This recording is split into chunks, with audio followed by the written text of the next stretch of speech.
Mm-hmm. It's like to get back into swinging. Hi guys, we're live. I am adjusting my microphone. There it is. You should turn it into a microphone. I'm glad that you waited until we were live. Well, it just started falling over. Oh no! All right. What's up to all our sidekicks and henchmen out there in the Geek Nation? You're watching / listening to the Spoiler Alert Podcast, which is a weekly comic book discussion show. Oh, hi guys. Oh, is this an ASMR video where you give each other tingles? I'm gonna figure out a way to work out the logo here. There it is. You got it. Yeah. Bing. There you go. There. Screenshot quick. I'll forget. You're part of the Cult Pop Podcast Network. Thank you so much for joining us. Feel free, if you're watching us live, to chime in, make fun of us, send us lewds, whatever you want to do. We're here for you, the people.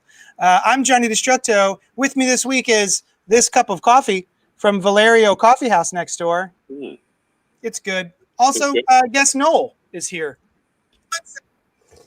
Yes, I actually prefer being second fiddle to a cup of good coffee. And Len is here. His shirt is not, but I'm happy to be here as well. Immediately noticeable because Tim Hershey said that triples at the gun show. All right. We're off to a good start. And then also with us. Yes, fourth fiddle. Brian. Fifth actually, because I also have my iPad. So wait, this is my iPad, and then also with us. Oh, jeez.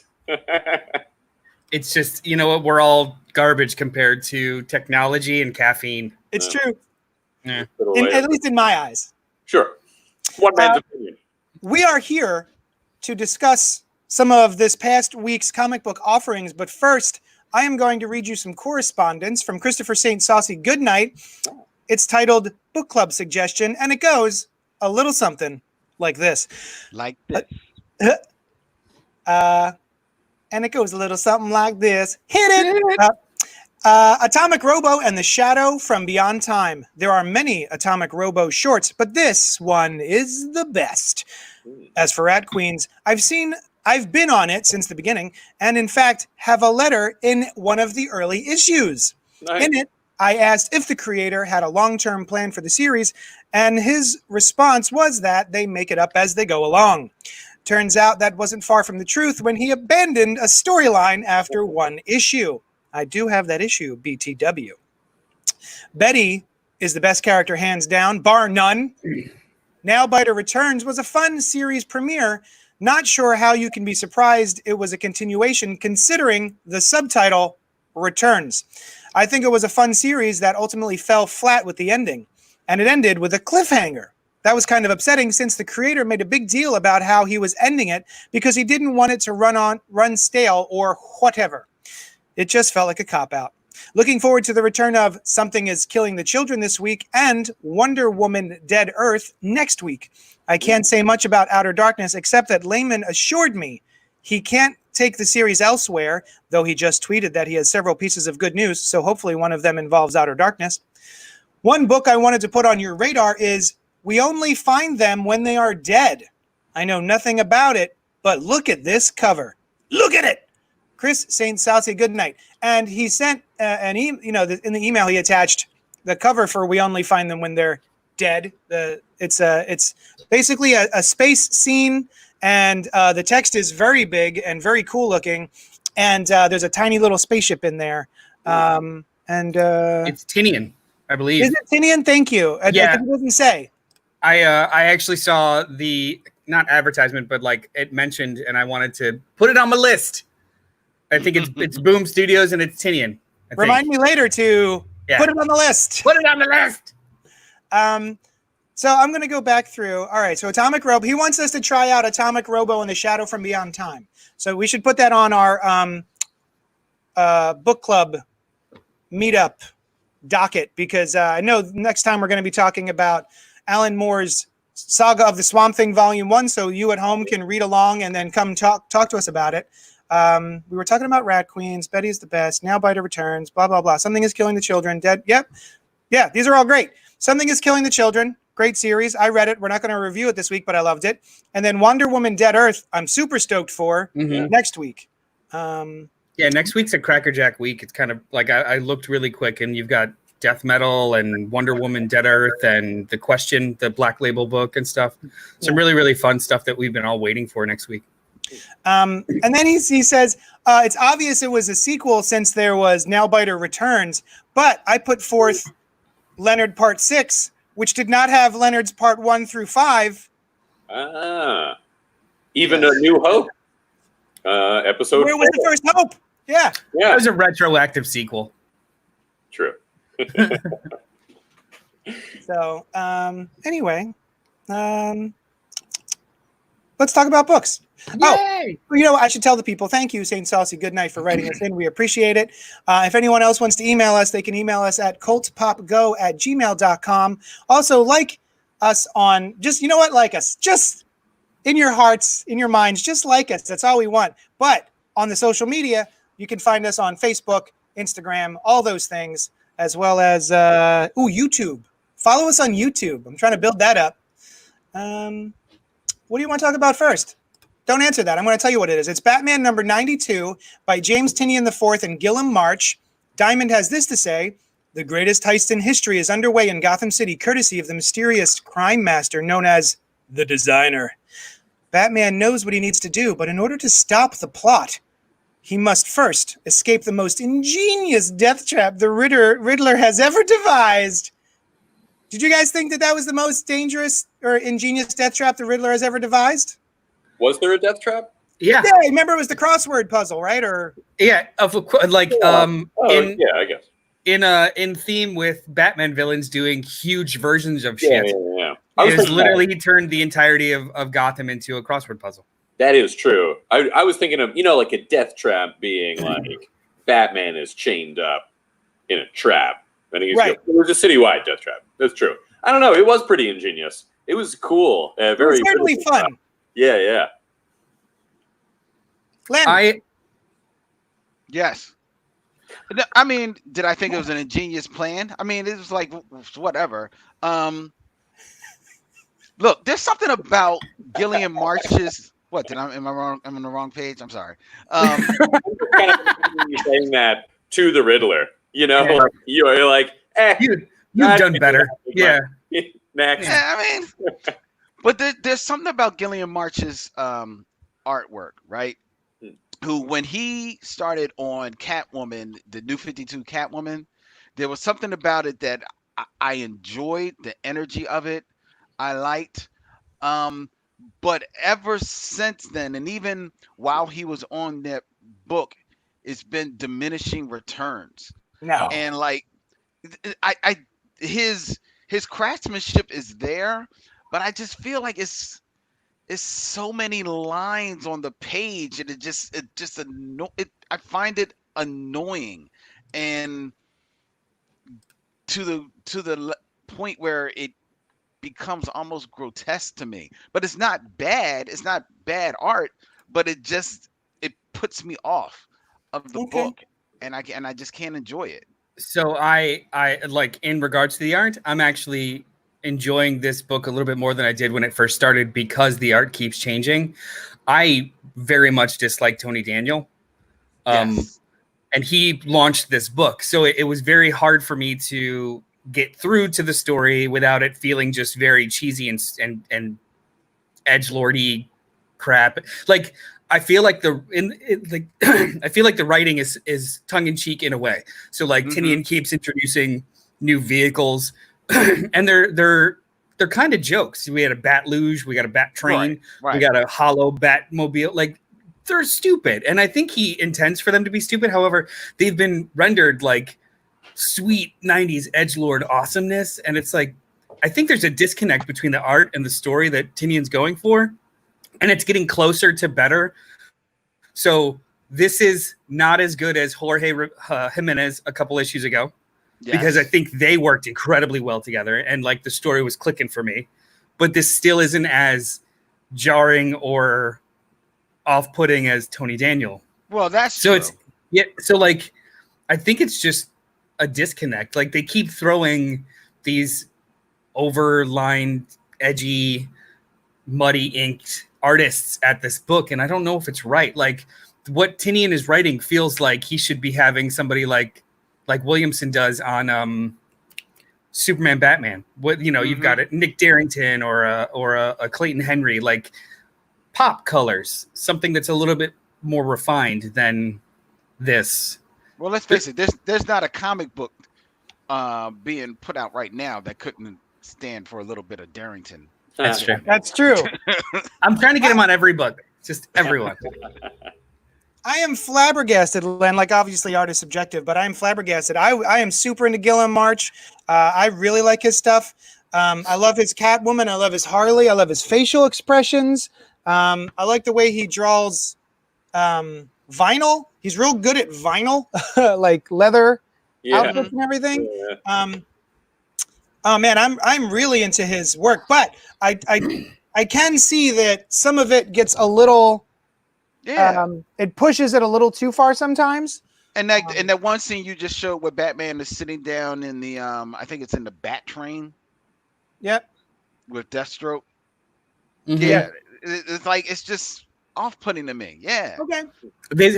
But like it's degrees, because 5 issues ago when they introduced this new look for the Riddler, he looked like a grotesque troll. Right. Because it was Tony S. Daniel with like literally the spine, like the ridges of his spine were exposed and his neck was elongated. So this is like a scale back from that edgy shit. I don't know. I'm liking it more now than I was issue 86. I was wondering because I know you really weren't enjoying this when it first started, and I was in on it. I thought it was pretty fun. I wasn't blown away by it, but given that I'm not a huge Tom King Batman run fan, this felt much better to me. And this issue I thought was a blasty blast. Did you guys enjoy this issue?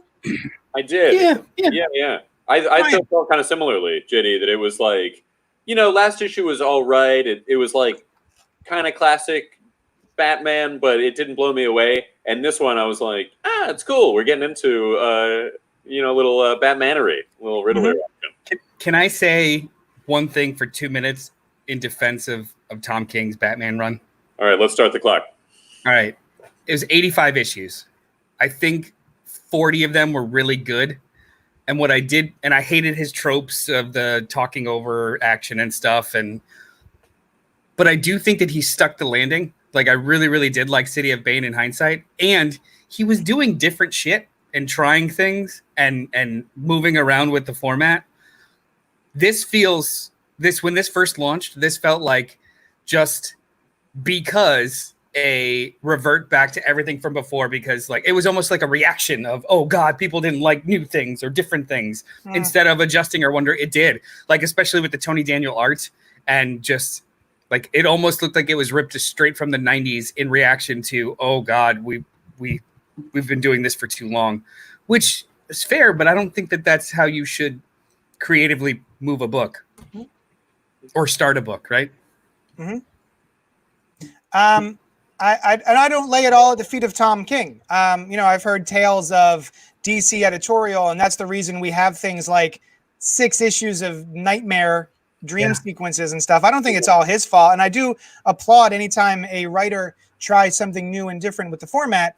But the mix of Tom King trying new things that either worked or didn't work, plus the thing you mentioned before, which was so many instances of just quoting things, just text of quotes from other things while we see something else happening on panel. And then on top of that, DC editorial, putting their noses in and making problems for the run, overall was not a pleasant experience for me.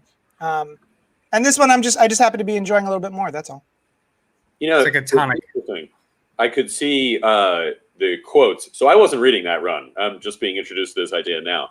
But if you have quotes running along and you've got action happening in the panels, kind of like a soundtrack, right? In a medium that doesn't have audio.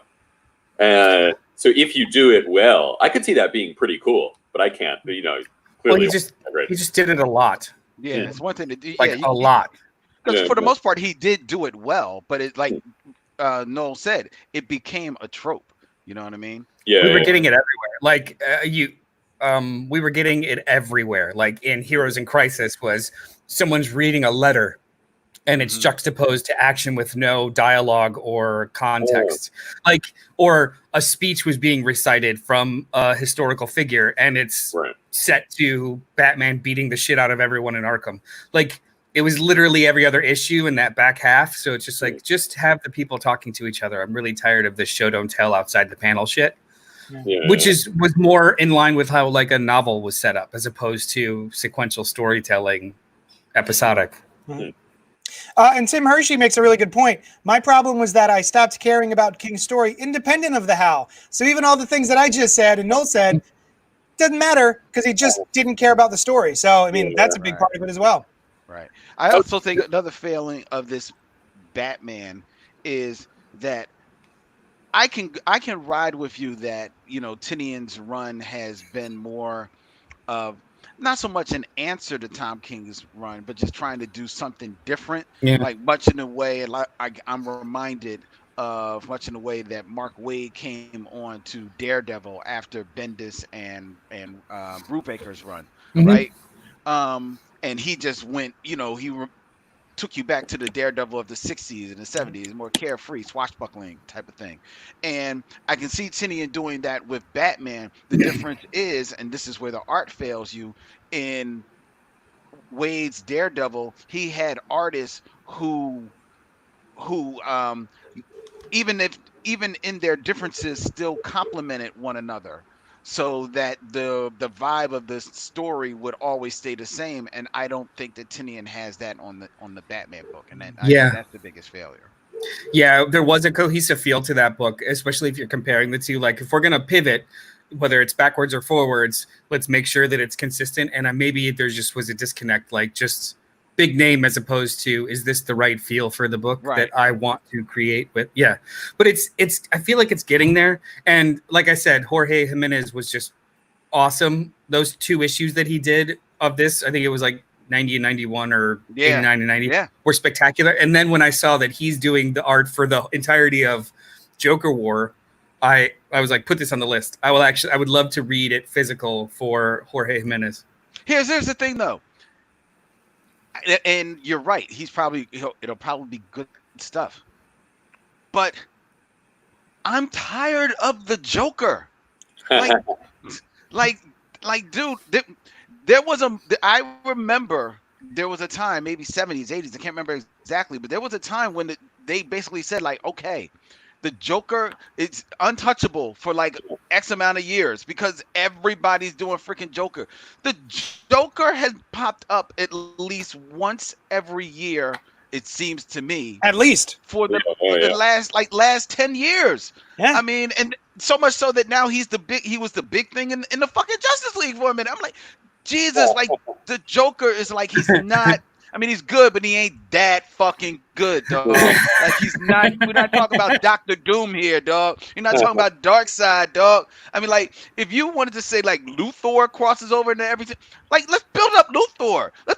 Let's have Batman fight fucking Brainiac and shit. Let him motherfucking look. They already like Batman all the Green Arrow's villains. Bring one of them motherfuckers to Gotham and shit. See how they do with the real deal and shit. Like, come on, man. God damn, the Joker again? The Joker War? Like, what the fuck? I just got into about to get into it with somebody because I guess there was a Court of Owls thing happening, and someone was like, Court of Owls, are we still on that? Are we doing that again? And I was like, are you kidding? What about the Joker and the Riddler and all these other supervillains? Like, she's like, and that person was like, well, those are all tried and true villains that have been around for decades. And I'm like, yeah, but there was a time where they weren't. Wait, so there's only one villain that are tried and true that have appeared a bunch of times for a while.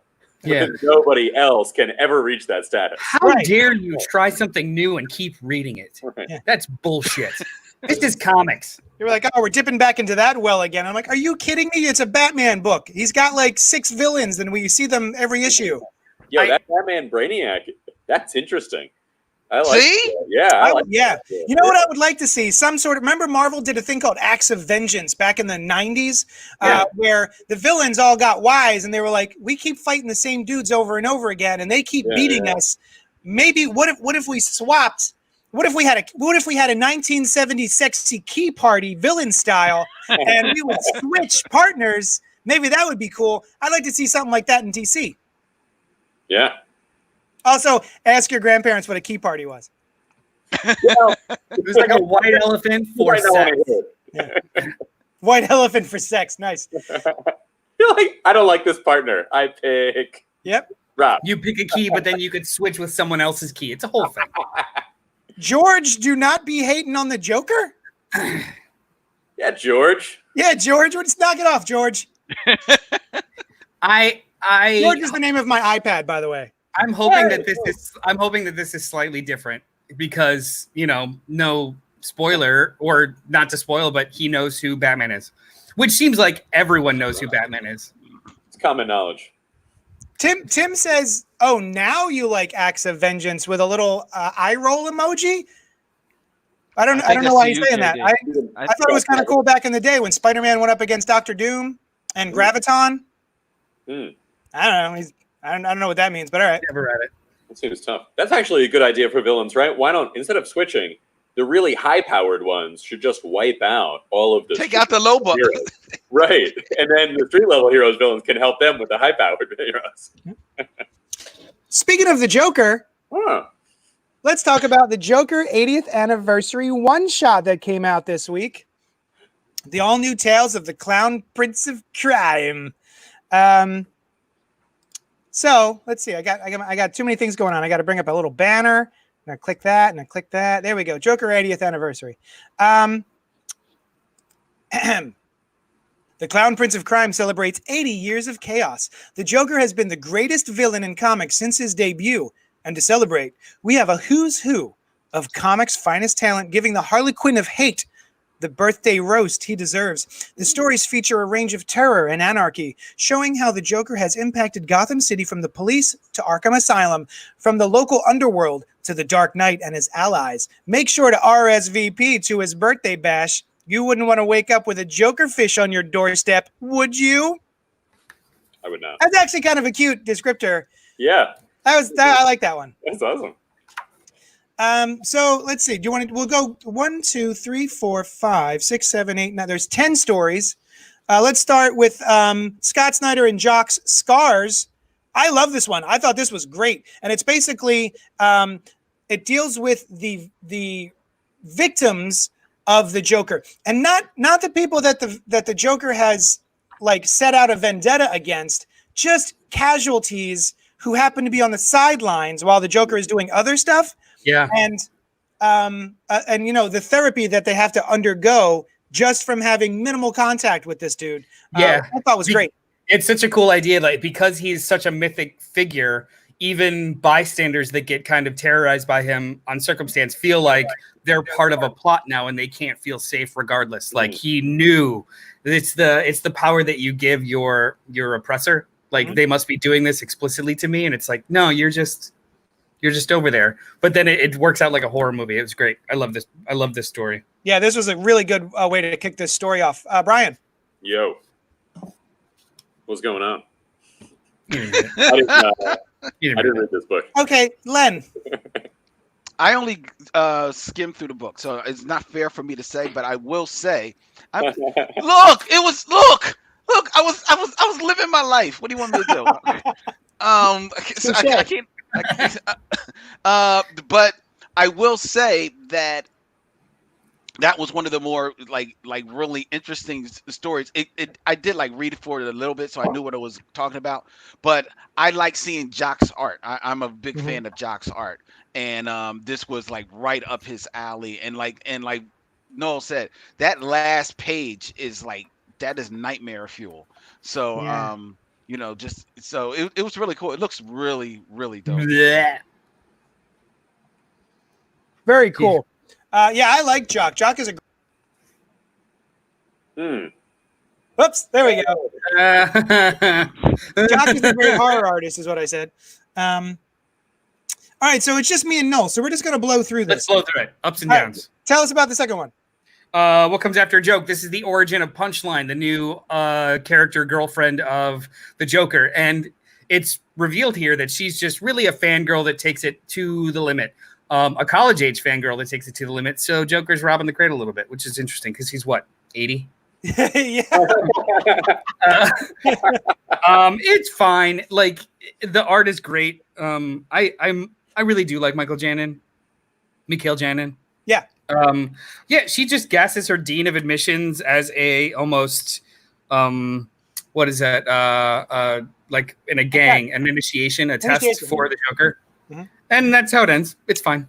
I was a little disappointed, all of this fabricated hoopla about this brand new character. Like, here's all her appearances. Here's where you can find out more about Punchline, and the prices are skyrocketing on some of her appearances and stuff.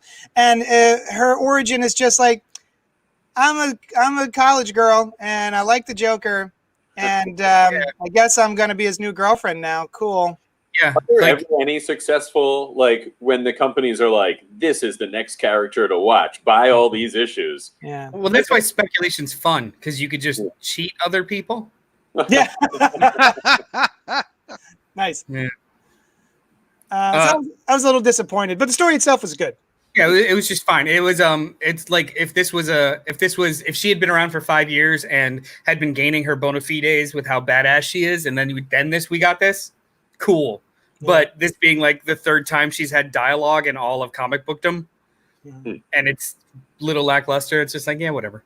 Yeah. I'll say this: I would prefer for this story to be told in this book, considering how ultimately slight the story is. I mean, it's still a good story.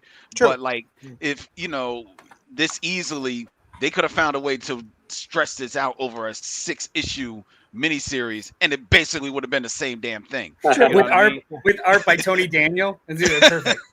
The next one's pretty great though. The art. Kill the Batman by Gary Whitta and Greg Miller with art by Dan Mora. Huge fan of Dan Mora's art. Now, this is the one I did read, because this is the one about what happens if the Joker actually succeeded in killing the Batman. Yeah. And I read about that was going to be in there. I said, all right, yeah, I'm going to read that story. And it's not bad. It's not great, but it's not bad. I kind of like, okay. I thought it was going to be a little bit more. I have two things. I was stoked about it. This looked really cool, and I really liked the Dan Mora art. And I was like, oh, where is this going? This is kind of fun. But there are two things in here that rubbed me a little bit the wrong way. Just days after Bruce Wayne dies, and the Batman dies, he reveals, Alfred does, to the world that Batman is Bruce Wayne, because while he, Bruce did this and he didn't want any recognition, Alfred is like, look what you did to my son. Everyone should know what happened, blah, blah, blah. And the thing that rubs me wrong about that is that there is still Barbara Gordon, Dick Grayson, Tim Drake, his son, Damian Wayne, who are all now, everyone, if anyone with half a brain goes, oh, so I guess these are the Robins, and that's the back. And then at the end, the joke is, oh man, I killed the Batman. What else is there left for me to do? I'm gonna work for the DMV. Yeah. But what else is? It undercuts the entire story with like a stupid gag.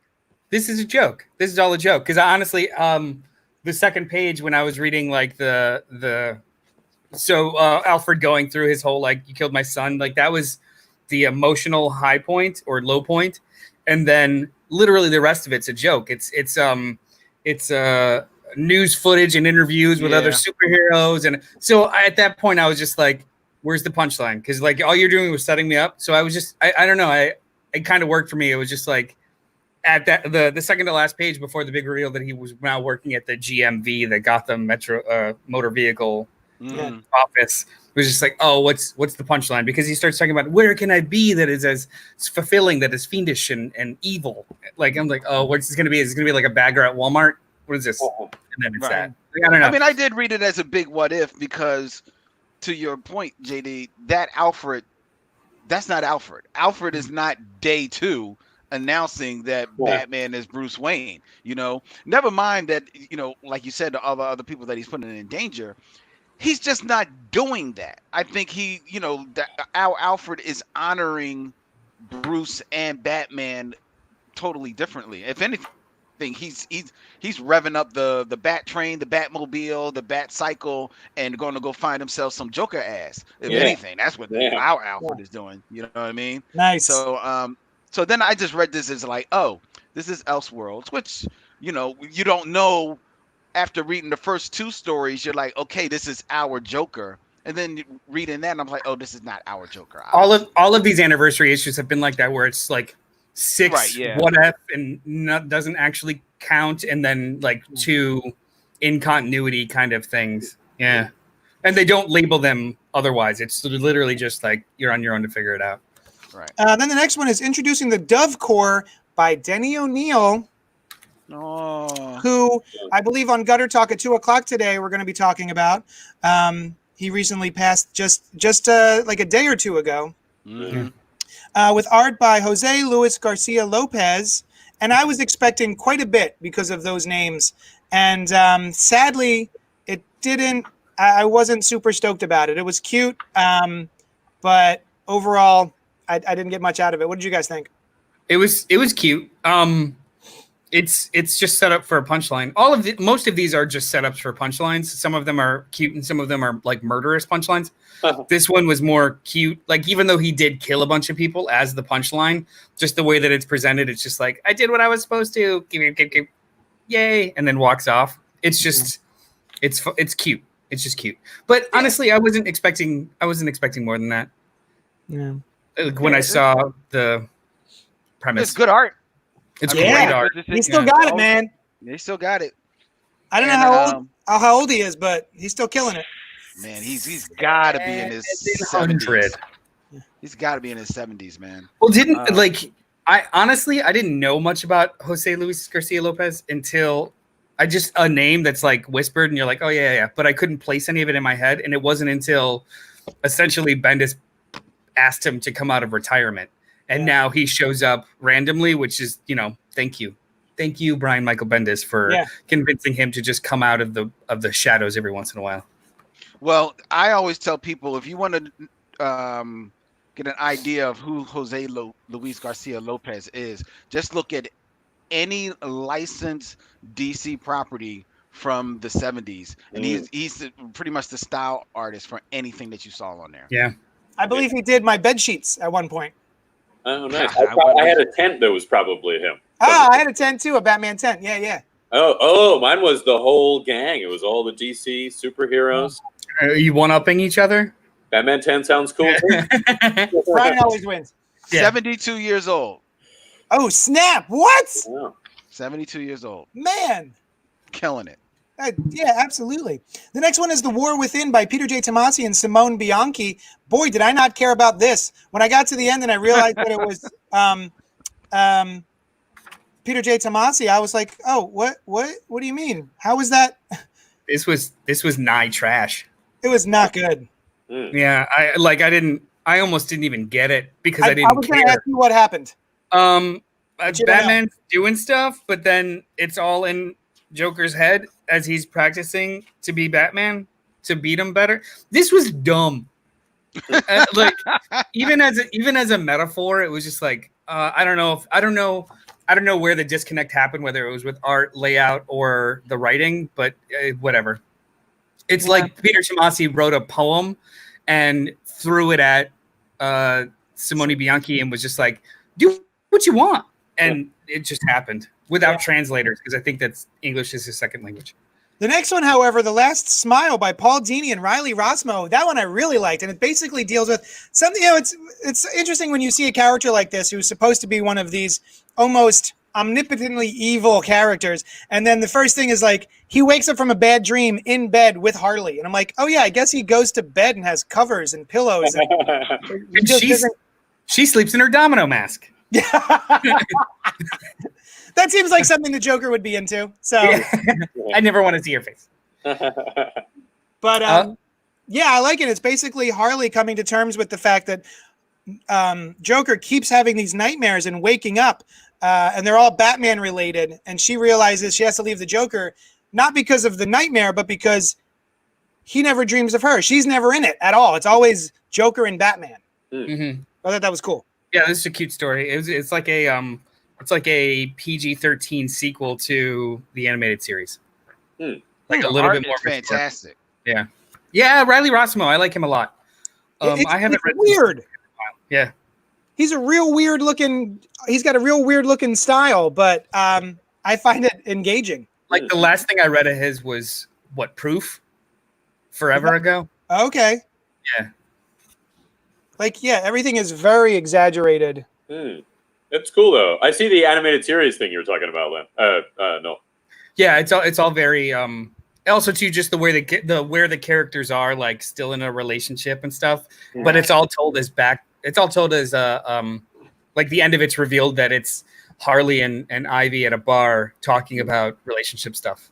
So it's present day if time had passed in the animated series kind of universe and they're talking about stuff. Yeah. That's cool.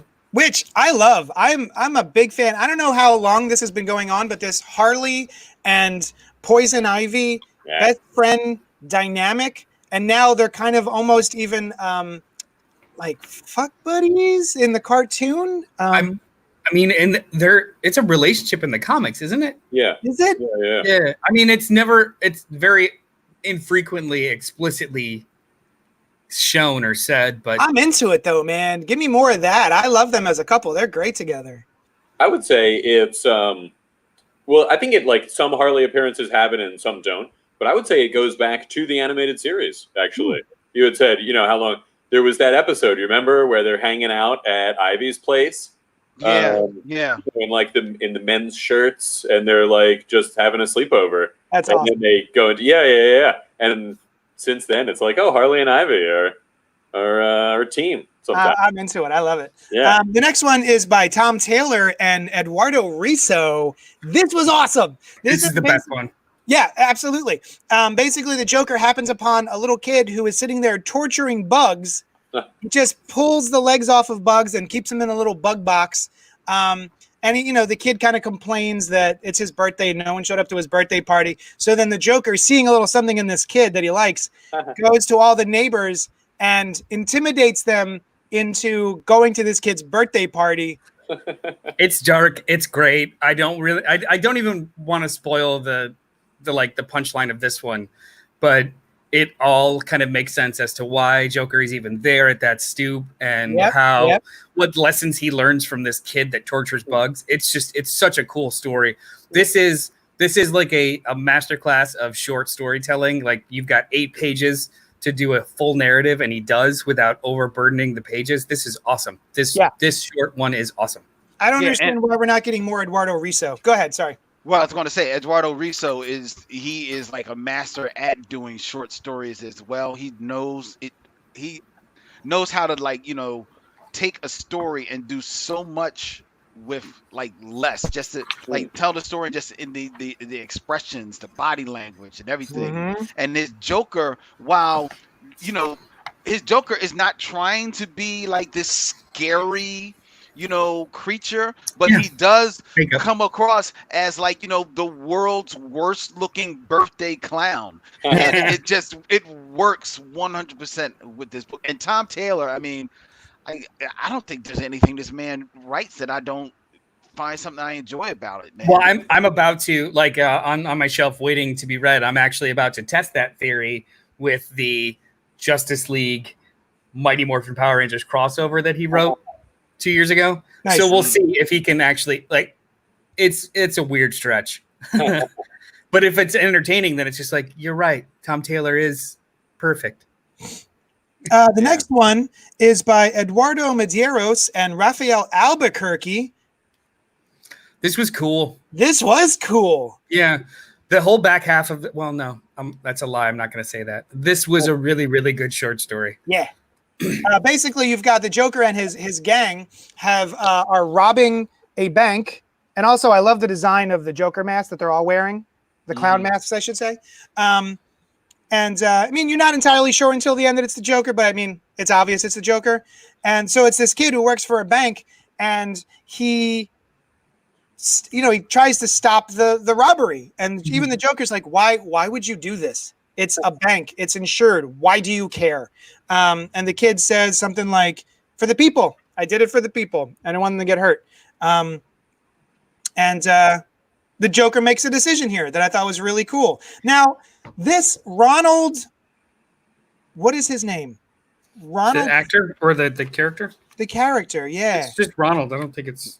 Yeah, I know. But it's like, Ronald. is it? I wonder if this is supposed to be somebody. I didn't know if this was like the secret origin of some other hero, Not to my knowledge. or if Not it's just yet. a regular person. This was cool in so much as I imagined that. So there's this kid from behind, not like accidentally kills one of the henchmen with a fire extinguisher. Yeah. I imagine that the Joker stopped the robbery to have this issue take place. Like he was just like, whoa, sit there, and this whole thing happens like during the robbery, and or like the robberies no longer are Concerned. concerned. Like I'm gonna teach this kid a lesson. Yeah. And this was so cool, so cool. And art by Raphael Albuquerque, man. He's great. I love him. Oh yeah. Yeah, the character's name is Ronald Ferguson, and he's an accounting intern at the Bank of Gotham City. And it feels like it's supposed to be an origin of some other character that may be coming, but it'd be even It'll be cooler if coming. it's just someone in Gotham who just tried to do the right thing. It'll be coming. It'll be Yeah. coming. He'll be the martyr. They'll call him the martyr. Yeah. Sounds like an Astro City character too. Exactly. I can see that. Exactly. It is a cool story. There's a little bit of it that's a little two-faced to me in the way that they play the Joker, like his is what happens there. Oh, I see. But it's still cool though. I enjoyed it. The art sucked me in when it Yeah. you know. And then is this the last one by Tony S. Daniel? There's two more. Oh, Penance by Tony S. Daniel. He's the writer-artist. It's fine. It was fine. Yeah, the art style too. It's almost like it's Tony Daniel aping John Romita Jr. in a way. Like everyone's very square jaw and straight line. It's interesting. And it's about a mobster who keeps having a dream that he's the Batman. Yeah. Well, like the Joker is torturing him, so he just keeps having nightmares or dreams that he's Batman in a struggle with the Joker, and essentially you're not that important, and I'm just going to kill you. Yeah. The next one is just a pinup by Fiona Staples, which it's hard to give you the close up here, but it's really cool. He's Very like cool. doing balloon animals. Yeah, with his Joker venom or Joker gas. Yeah, You can't see the poison. yellow though. Yeah. Yeah, you can't. It's very Yeah, cool. you can't see The joke. And The visual definitely joke. the joke, the visual Yeah. joke about what he's, that Hmm. balloon placement.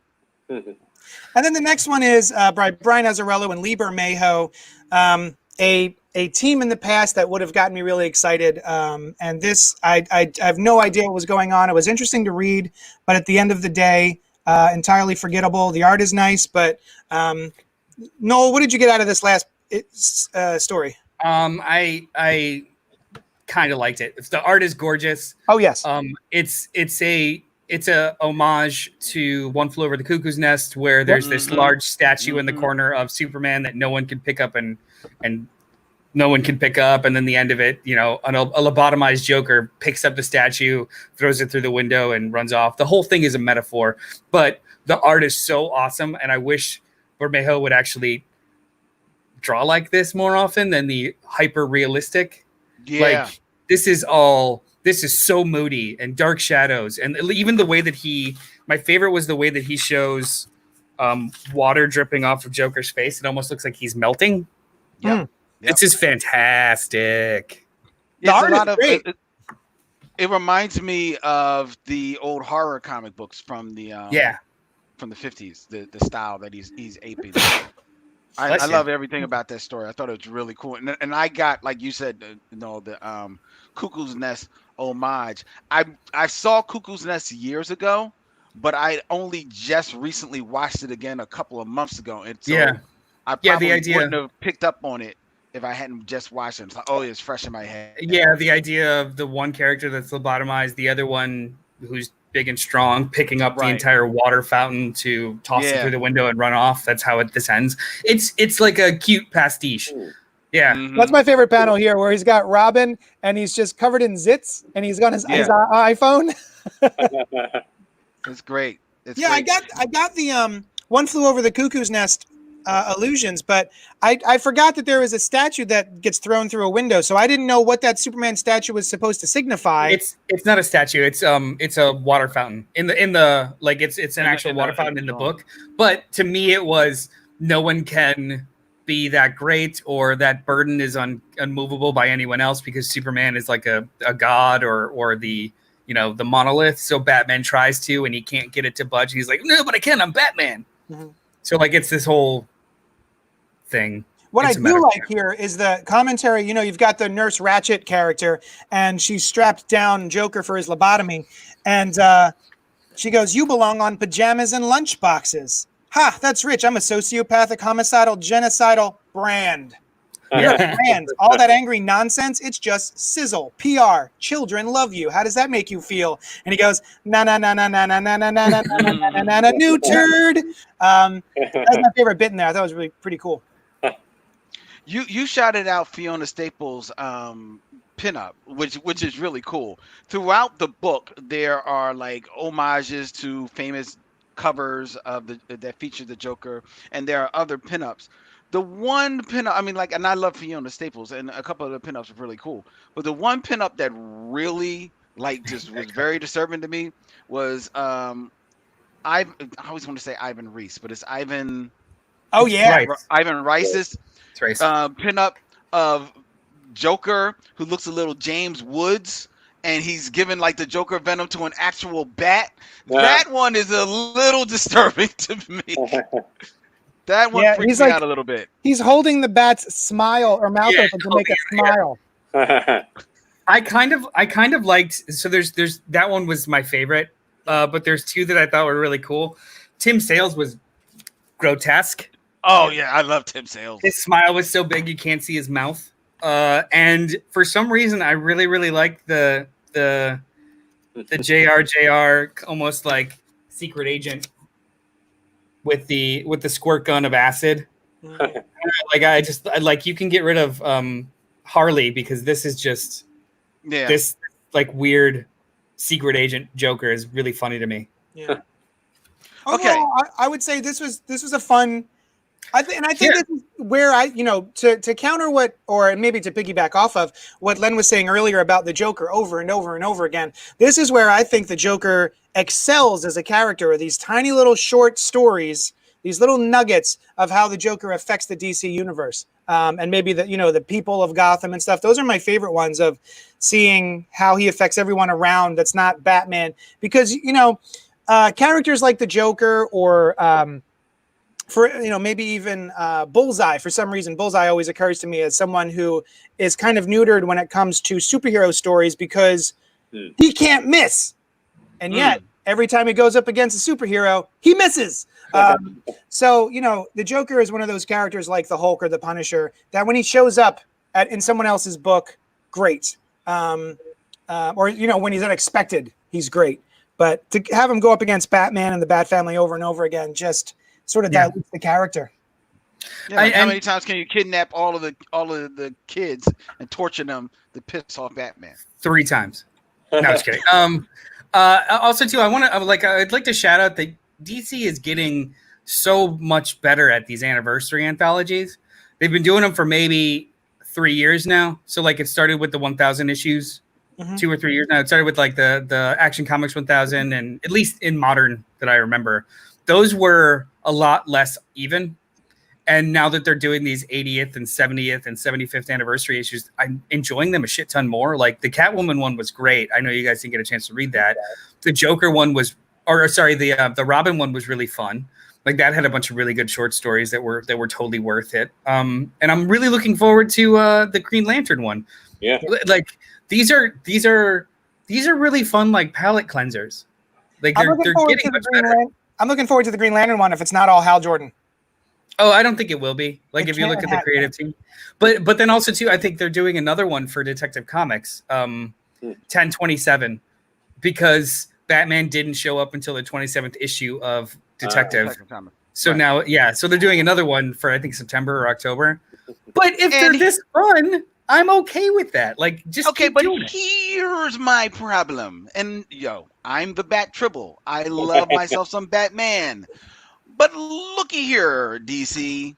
Now, you did Action Comics, and I don't know if you did Superman 80, but I'm sure it's coming. All right, that's fine. And now you've got Green Lantern, whatever, because I don't think he's 80, but whatever 70, age he is, 70 or maybe he's 75. 80. So maybe he's 80. I don't know. And we all know it's going to be a 1,000 different Green Lanterns in there, right? And we know that they did Wonder Woman 80. Okay, that's nice.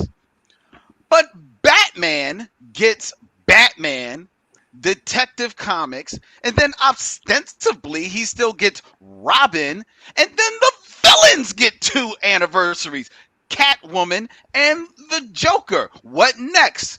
The Penguin, Mad Hatter 80? Excuse me. If I was any self-respecting DC sub-character who had any thought and wherewithal about them, I would be like, yo, DC, listen, look at me. My name is Nort. I'm a doggy Green Lantern. I don't need an 80th anniversary of nothing. I'll be honest with you.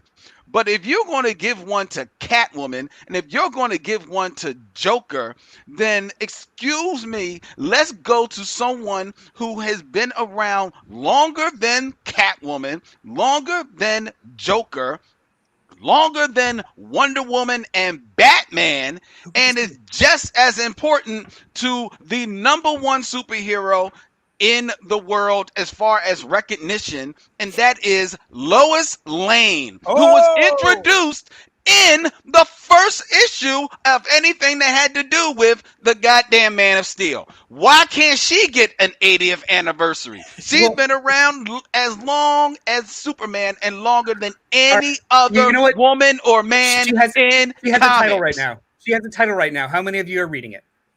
It's good. Yeah, it's great. I read it for Spoiler Alert. Tim says, Bermejo line work. I like his painting, but this is weird. It's good weird. That's off topic. That's off topic. Where's Lois Lane's 80? That was. I would love that. Yeah, let's do it. Oh, was there more to talk about? We all agree. Yeah. I also agree. You weren't even here. You were laying on the floor. I could hear Mr. you. Jefferson walking on your back. Don't worry about it. I can hear you. When is Jefferson getting over here? Who is that? Tim says, I would read a Lois Lane anniversary issue. We all He would. says, the $10 anniversary issues are getting tiresome, good or bad.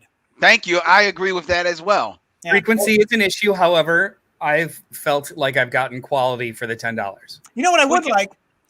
To take all of these and put them in one big volume, one trade paperback or something, like 80th anniversary DC, and put all of these one-shots in there so you get a little taste of everybody. I have, you know what, I was glad. I didn't think they were going to release a Green Lantern one, and I like Superman, Batman, The Flash, and Green Lantern are definitely like my top 4. Did the Flash get one? The Flash did get one. Oh, And- that's right. It was The 750. Flash got one before Lois Lane. No. on, The Flash didn't Flash. get didn't get an anniversary 80th or 75th or anything. He got a 750, and Wonder Woman got a 750. That's right. So they weren't anniversary issues. They were anniversary numbered. Like it Right. wasn't like I guess I mean, like, I'm thinking of them on my bookshelf all next to each other. That I'm glad, like, they are pretty similar to the Action Comics and Detective 1000. Yeah. All right, Brian. Yo, Well, no, Noel, get out your timer because Brian, Thunder Round. it's time for Thunder Round. mother. Len, what's a Thunder Round, buddy? The Thunder Round is 60 seconds when I get to say why Lois Lane deserves an anniversary issue. It happens every episode too. It's the Lois Lane minute. Noel, you're up first. Talking about Adventure Man #1, written by Matt Fraction with art by the Dodsons, Terry and Rachel Dodson. Was this an Image book? Yeah. Great. Do you have the timer? Put 60 seconds on your own clock because I forgot my timer. And I go. Go. I really, really liked this. First of all, I didn't know it was coming. Written by Matt Fraction with art by the Dodsons, Terry and Rachel. It is a really fun, pulpy story about 80 years ago. There was a adventure man and his adventure crew that got destroyed, and everyone's forgotten about them. However, this picks up with a mother and her son who still read the stories, and there are small threads kind of introduced about how there might be a connection to her to the original Adventure Man, and then we'll get to see how it all pans out. But the way that this is written, this is like a 60-page story. The first 25 pages is an adventure of Adventure Mans, and then it turns into another story altogether. This was just really, really fun and well done. I was almost expecting it to be tongue in cheek and kind of the way that Mad Faction does genres, but it was much more. It was taken pretty seriously, which made it much more enjoyable. Time's up. End of round. End of round.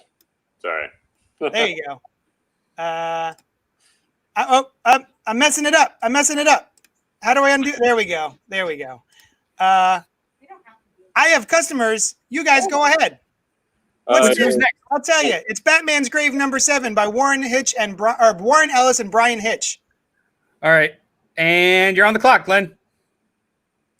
Okay, Batman's Grave is continuing this story of the adventures of Batman and Jim Gordon fighting crime. This one night in Gotham City. It's a weird book, and if you've been enjoying it all along, the weirdness continues with this because the book, like all the other issues, picks up literally where the other issue left off. And with this one, it picks up with Batman. The Batmobile explodes, and now Batman has to just walk the streets of Gotham City. It's actually a very interesting scene as he just walks by people at a bus stop, and then catches an Uber, which is Alfred taking him back to the Batcave. It actually has a very surreal type of vibe to it. It's slow. It's very deliberate. It's very much a character study. This whole book, Brian. End of round. Damn, that was fast. Yeah, you know what? I agree. It's a cool kind of book, but see, now he's not there to hit us back. No, it's just going to be your face for a while. So I agree with you, and I am even more emboldened by my opinion that this. Oh, good. All right, great. I'm more emboldened by my opinion that this should not be issues because it has taken 7 chapters to feel like a cohesive story as opposed to, individual issues that lead up to a sum. This was definitely like an OGN, right? Yeah. This should just be one big black label or whatever book. I mean, I think what makes it even more what solidifies that even more to me too is I think even Warren Ellis said when this is collected, it's going to be as 12. They're not going to do 2 6 issues. Guys, I would have gladly paid $35 for a 12 issue or oversized OGN or something like that, as opposed to dulling out pieces of a story that feel incomplete. Yeah. I wonder if money-wise, they find that they make at least as much or maybe more doing it this way, because some percentage of the people that bought all the issues will buy the trade and would have bought the trade anyway, but this way they get it's less of a chance. I mean, I have no idea. I just wonder. They do make more money by releasing it in different formats. Yeah. So yeah. So it worked for them money wise, but and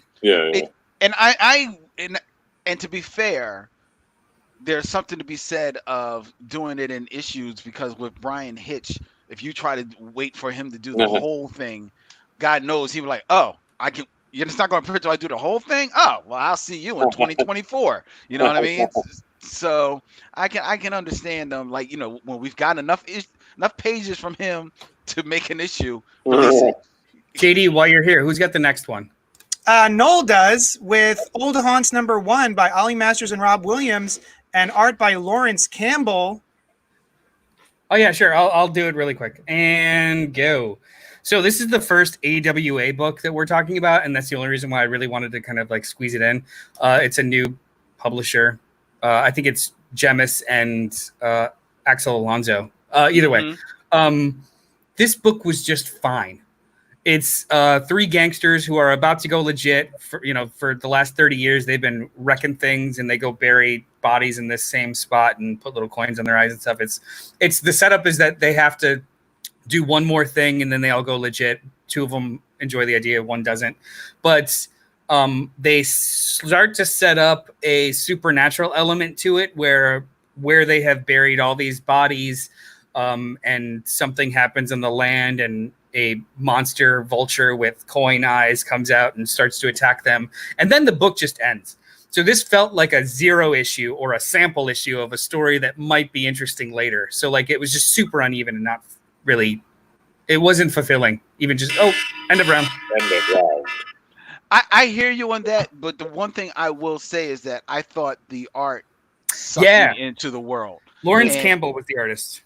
Yeah, it sucked me so much in that, like you said, it does kind of like just kind of end. You know, you're like left on the edge of your seat a little bit. Okay, like, all right, what's happening? But I was so sucked into the world building and the pictures that it painted that I was with it. Brian, you're up with Excalibur number 10 by Teenie Howard and Marcus Toe. All right. And go.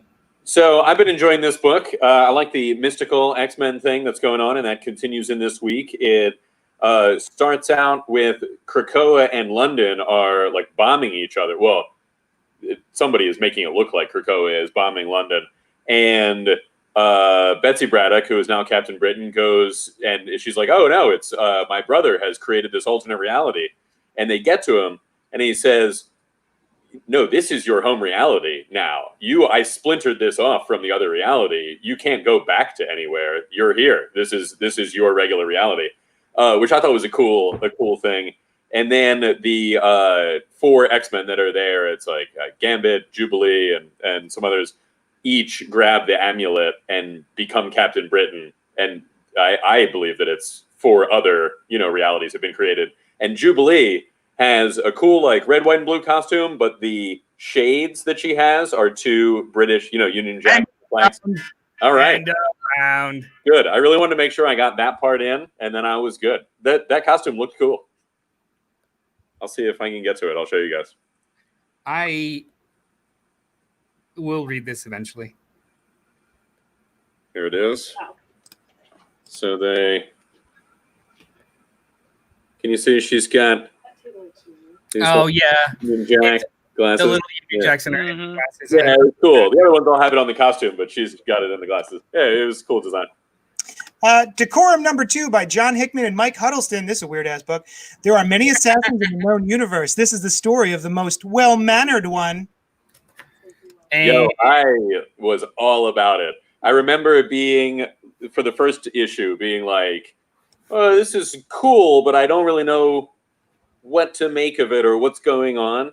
And some of the art, you remember, we were like, the art is really cool, but why does it keep shifting? Like, what's the story reason? In this one, I found more of a story reason for the shifts in the art, and it's still super weird. Not 100% sure what's going on, but I was in. I was So first of all, Mike Huddleston being able to do 3 different styles in one book is like I had to remind myself twice during this, because this is not a sit one time and read. You kind of got to like do it slow.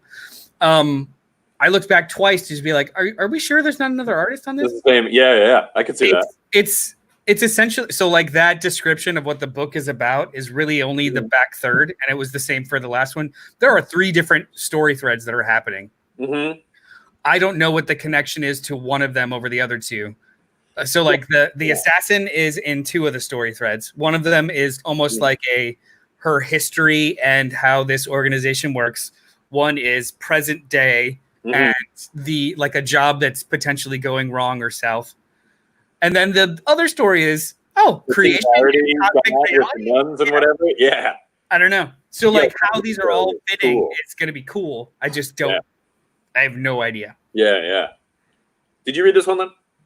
No, I did not read Decorum, but I did flip through it, and the reason why I didn't read it is because it looks like one of those books that is probably very good. I'm a Hickman fan, so so I like his writing, and I like the ideas that he puts down. I think that more often than not, he sticks the landing with his ideas. Very brilliant, but there's just something about this book that, to me, looks like it's trying too hard, and I'm just like, you know what, it's just not for me. Maybe when it's collected one day, I'll pick it up. But right now, it just looks like it's trying too hard to be too cool for school. It's seemingly as complicated, if not more so, than House of X and Powers of 10. Yeah. Except it's got less space now too. Yeah. I don't know any of the characters either. Like, No, that's true. Everybody. Yeah. But it's even after just 2 issues, and I think that this series is only like 8 issues. It's a mini. That's cool. But even in just 2, you could tell that these are separate threads that are happening independently, just like how it was with House of X and Powers of 10. And I'm assuming that they're going to start to coalesce, and when they do, it's going to be exciting. But this reading as a collection later on is probably going to be awesome. Yeah, I agree. And when you were talking about that, I was like, ooh, maybe I will. That would look good next to my other trades. This would be a cool thing. Yeah, like, and they're very weighty issues. Like this, they are. It's $3.99, but this is more than 20 pages. It's like 38 or 37 or so storylines. These are meals. It's gonna be a nice thick. Yeah, and very very Hickman-y for sure. This is mainline Hickman. Yeah. Right into the vein.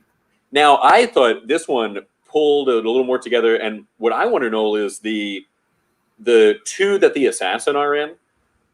So I get the sense there's like multiple universes, parallel, maybe not parallel realities like they would normally be in comics, but they're like different areas of existence, And I wonder if she's traveling back, like when she goes to the more hand-drawn one, if she is like that's in her timeline, but she's like going to a different place. I was gonna say same character in a different place, or past and present. I don't know. It could be either one. The descriptions of how like the multiverse works in this kind of scenario made me think of like a pool of water and a bunch of ping pongs in it, and you just kind of float around each other, sometimes in a pattern, sometimes not. But it's just like it makes a lot of sense. There was a line also though where they're like the god of this church node. That reminds me of a ping pong ball in water. Yeah, this is. What do you think about the opening part? I thought it was really cool with that guy, and he taps his forehead, and he goes into the talking to the singularity god. You had it up a second ago too. It's awesome. It's a lot. It is. It's just a lot. It's like, so I almost wish that the way that the stories in this are ordered, I almost wish the more accessible stuff was sandwiching the weird cosmic shit, because it's a lot to ask for you to jump right into incomprehensible ideas larger than existence and abstract art. And then all of a sudden it shifts to 2 people talking in having tea. I almost wish that they would shuffle it to where the 2 people talking, and then all of a sudden you get this crazy, just to ground you, then throw you off the trail, and then ground you again, as opposed to you start with a Herculean effort of trying to remember what the fuck any of this is. So like it's a challenge. Yeah, and more so than there normally would be. I found that with a number of books that it's like it's been a long time since we read any of the previous things. Yeah. This one hurt more. Yeah. That spaceship or that shuttle thing. Yeah, it's so Jodorowsky. It is cool. It is. Oh, is that you pronounced it with a Not a. Yeah. It's not Jodorowsky. I thought it was Jodorowsky. I think the reason why, like the Jodorowsky's Dune. He says his name out loud a couple times, and it's like, does he? I haven't seen it. Well, he would know. How have you not seen that documentary? It's fucking fantastic. Is it? I like Dune too. It's literally just the story of his failed attempt to adapt Dune. Yeah. And he got as far as financiers, so it's just all art and shit. Yeah. That sounds cool. And with Mobius, that's like one of the big things that I know about Moby, that he did this Jodorowsky's Dune concept, Speaking of, I've never read Inkle. We should do that as... I have never either, and it has been on my list for a long time. We should totally do that as a book club. I've never read the Inkle. I would love to do that, yeah. I have no idea what you're talking about. The Inkle by It's Alejandro Jodorowsky and Mobius. Yeah. You're on mute. Here we Hi go. guys. Hey, Goody. We were talking about reading Inkle for a book club one time. Oh, cool. Yeah. I know that book, Jodorowsky, right? Yeah, but And we. Mobius. Yeah. That's what drew me to it was the Mobius part, really. Yeah, I've had copies of it in my shop. You know what else I have copies of in my shop? What's Stealth that? #2 by Mike Costa and Nate Bellegarde. Detroit's legendary superpowered vigilante Stealth has lost control, plunging the city into chaos. Now Dead Hand reemerges to finish off his longtime enemy once and for all. I love this book. Talk about it. Go. It's really good. Yeah, I mean, it was just a continuation of the first issue. You've got this this superhero who is suffering from dementia, so he beat the shit out of his son. Yeah. Right. Hospitalized, beat the shit out of his son, thinking that he was doing something good. And it's like this is an issue about mitigating further disaster. So the son takes the suit away from his father, and we'll see how that turns out. This was good. I hate to say it, and I don't want to sound like a cop out, but I almost don't want to talk about this book, except that I think the writing is spot on. Yeah. I think the themes that it touches on are themes that are rarely touched on in comic books right now. The art is beautiful. Yeah. I absolutely love everything that is happening in these pages. The world building is great. It's a story that is taking its time. It's not trying to rush. It's not trying to be too flashy, but it's giving you enough stuff to draw you in. But I almost don't want to talk about it because I just want people like, yo, go read Stealth. Go get it. And if you're a single issue person, go buy the single issues. Because this is going to be like an independent thing, I know this is something that this is a book that I would pick up in single issues because I know it needs to happen so that this is a success. But I am definitely going to be on the trade for this. I'm going to be on the lookout for all of the creative people behind this book. This is some really good comic book right here. Yeah, I especially love the character acting is fantastic. Yes. And the character design is fantastic. So you meet the big bad in this one, and it's grotesque but beautiful in kind of a weird Ryan Otley way. Where but well paced out. Oh yeah. The plotting of it and the storytelling of it is well paced out, and it delivers. It sticks the landing when the reveal sticks. It's perfect. This is a good book. I love this book. I think it's fantastic. I'm a huge Nate Bellegarde fan, and I think the only thing is that this Dead Hand villain looks a little bit like Two-Face. I wish there was a little something we could have done to make it a little less like Two-Face. It's a different side. Is it? Yeah. Maybe he's looking in a mirror. Oh, shit. Or maybe you are the mirror. Dun dun dun. But yeah, even besides the whole what's the word? The disease he's suffering from. Alzheimer's. Alzheimer's, dementia, yeah, Alzheimer's, all that stuff. Even that aside, everything around this is great. It's not like it's reliant on that one. Yeah. Yeah. It doesn't even feel like a hook so much as just like an element of the story. I mean, it is what sets everything in motion, but it's just one of many things that's happening in it. Yeah. I agree with you guys. The art is phenomenal. It's the kind of art too that I would probably like in most any superhero book, but works especially well for this kind of story. You know, it's like a real kind of like down to earth sort of, chunky almost kind of art. And I like the idea also that the villain is somebody that had, when he was a kid, kind of was affected by the previous Stealth, and now it's going on longer.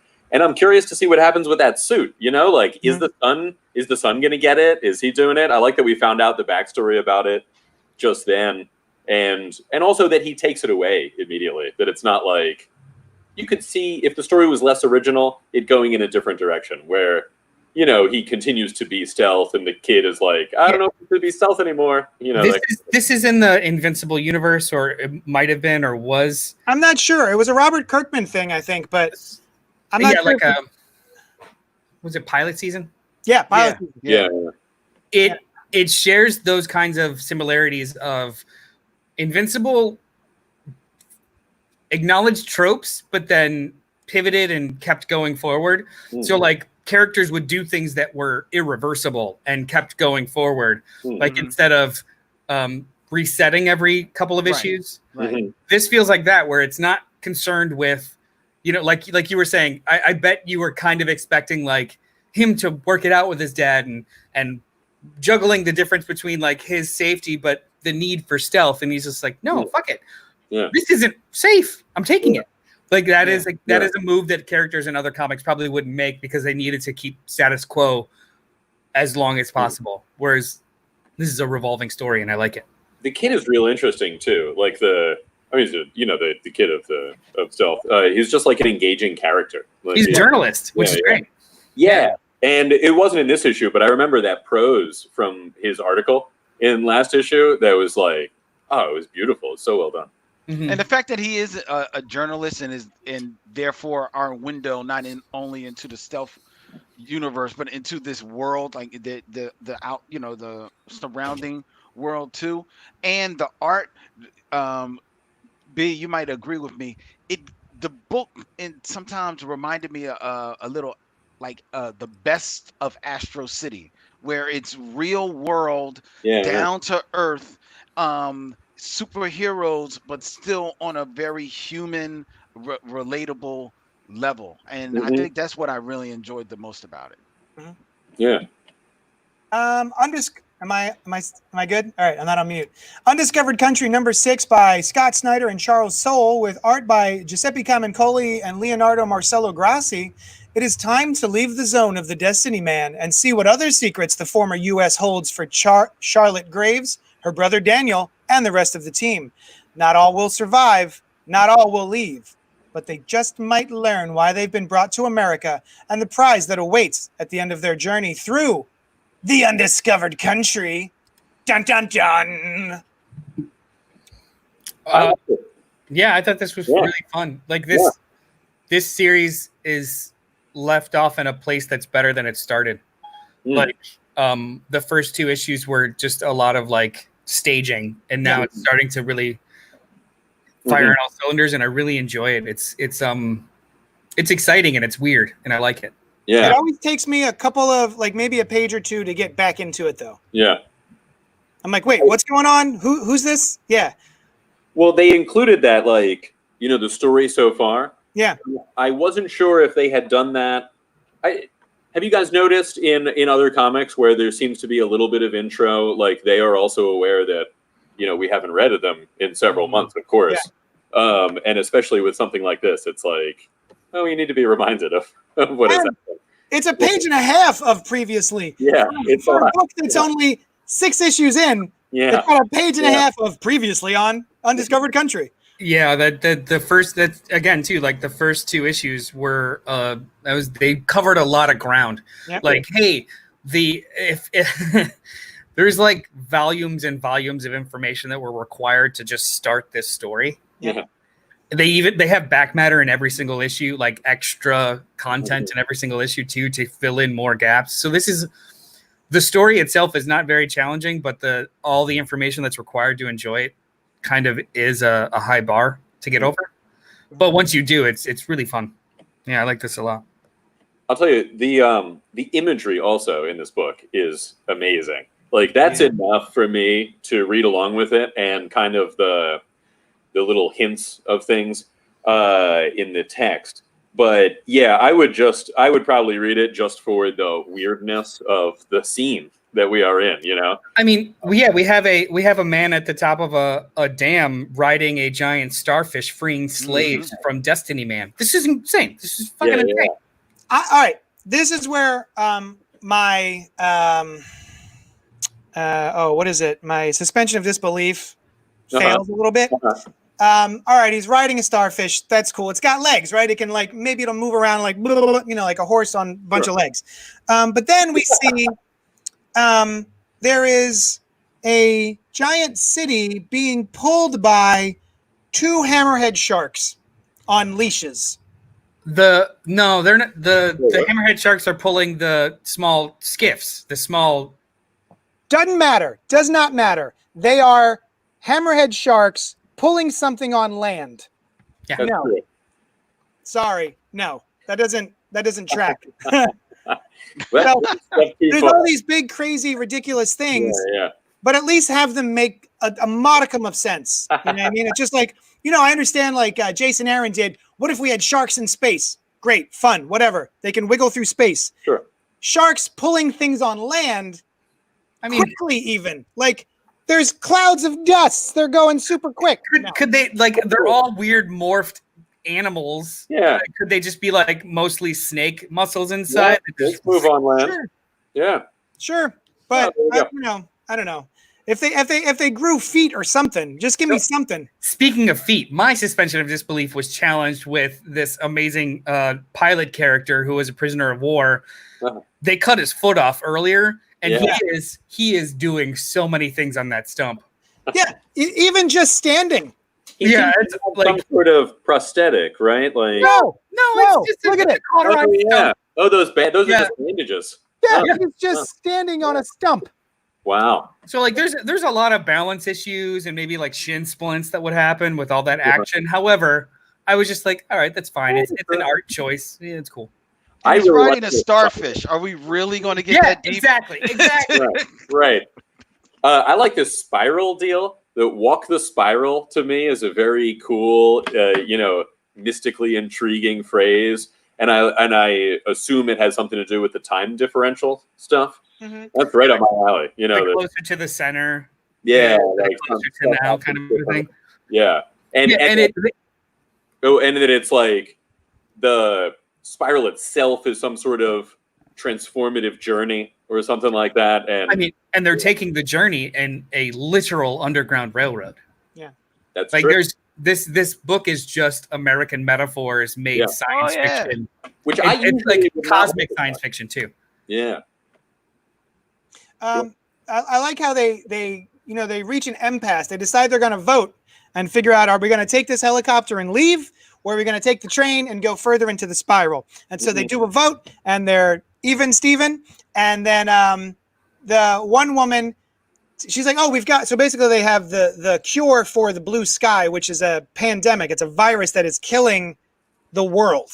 And they finally have a vial of the antidote, and they're going to take it back and create an antidote to give to the world.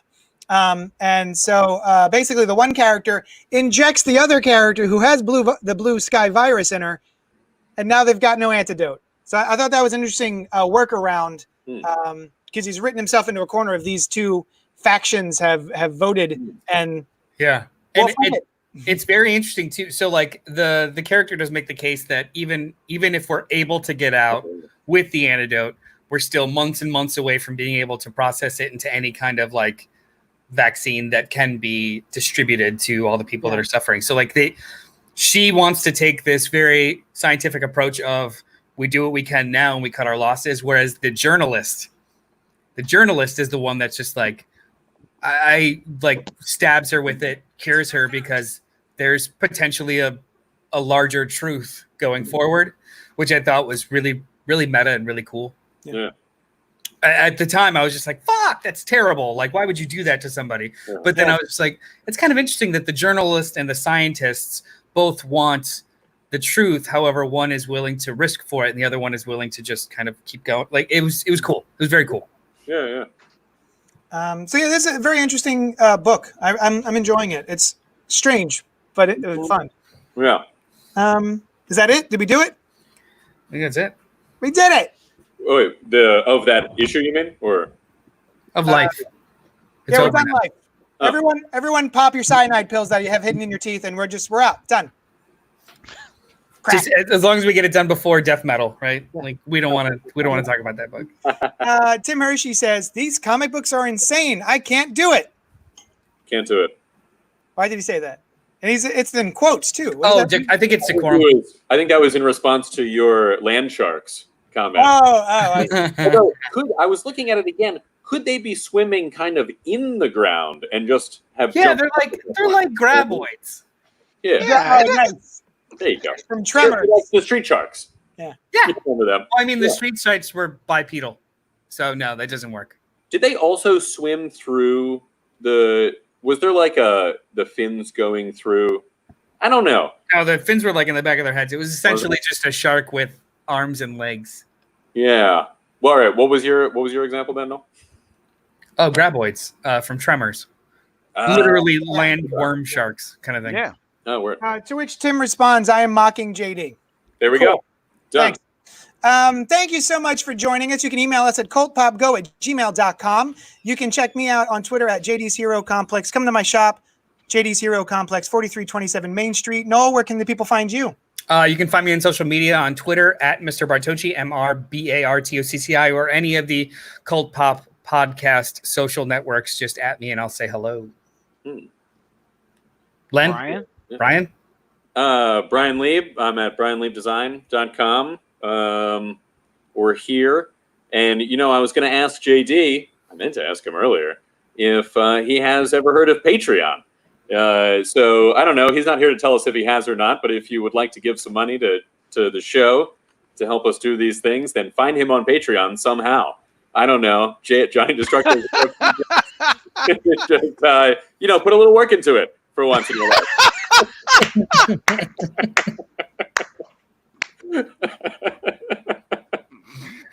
Oh, God. Charity is work. Yes, ladies and gentlemen. That's what we've learned. You can check me out in any place, in every place that you find the Black Tribbles, on social media, on podcasts, on YouTube, Facebook. We got a Tribble Nation group. Join us at 2 p.m. today in our Facebook group on Tribble Nation and on YouTube at Black Tribbles, where for Gutter Talk, we will be remembering the late and the definitively great Denny O'Neil, writer and editor of Marvel and DC Comics that you certainly have read and enjoyed. Cool. Thanks, everyone, for joining us, and we will talk at you later. Bye. Da-da!